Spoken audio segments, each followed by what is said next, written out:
Hey guys, John from Plus One Daily, and as many of you guys know, we're on to our next book. I was discussing this yesterday at Plus One Daily Live, and we were asking questions back and forth, and really good suggestions from everybody, and something kind of talked to me to pick up a Brian Tracy book.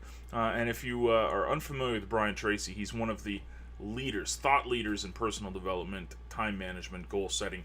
The guy is just oozes amazing, awesome sauce. I mean, the guy is just amazing. And a few of the books that he's written over the years, I've been a huge fan of, such as Goals, Time Power, Eat That Frog, Kiss That Frog.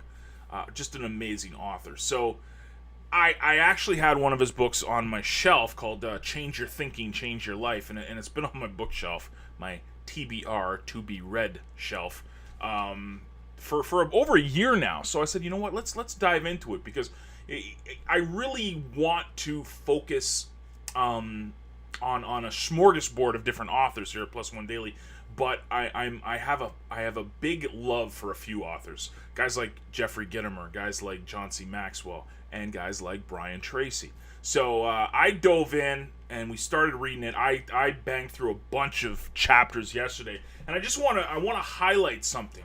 And this isn't really a book study blog post and video blog. This is more two things that I learned from reading the first couple of chapters in Change Your Thinking, Change Your Life. And he talked about two things: the law of substitution and the law of habit. And I want to break it down why I think this is really, really important for people to grasp. And Brian spent the first two chapters of Change Your Thinking, Change Your Life on these topics. So it's really, really important that we get a good frame if we're going to dive into this book together. So the law of substitution, and I'll read what he put in there. Your mind can only hold one thought at a time, positive or negative.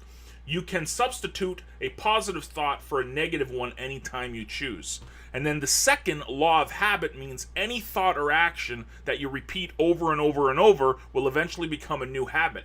So I'm thinking, along with the book as well, obviously I'm getting these ideas from Change Your Thinking, Change Your Life. I'm not coming up with this stuff. I'm not that smart. But he's basically combining those two laws, the law of substitution and the law of habit, saying that if you're going to fill your mind with good stuff, and you consistently, over time, fill your mind with good stuff, the law of habit happens automatically. So if we work on the law of substitution, if we're thinking positive, reading positive stuff, filling our minds with good stuff consistently, learning, growing, we can't have negative stuff in our mind. It just cannot exist. Think about it. Really, really try thinking about something. Think of something, anything right now. Think of your grandkids or your children or the book you're reading right now. Banana. What are you thinking about now? You're thinking of a banana, because I just said banana. So if you really dig deep and you discover the law of substitution, you'll understand that you can be thinking good stuff, and then all of a sudden you get distracted with something negative and it fills your mind. So if we consistently fill our mind with good stuff, and we're not thinking about bananas, unless you're having a healthy meal with a banana.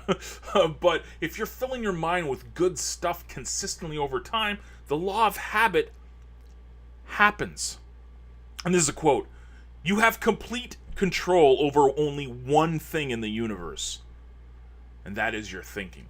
So going forward, not only for reading this book, I hope you guys are taking part in reading Change Your Thinking, Change Your Life, but going forward, really study the law of substitution and the law of habit. The thinking is what you can control. So if you're filling your mind with consistently good stuff, you're around people that are filling your life with happiness, and you're working with other people, and you're serving other people, and you're doing good stuff, negative stuff can't come into your mind. It's impossible. So focus on the law of substitution, fill your mind with good stuff, and the law of habit will happen automatically.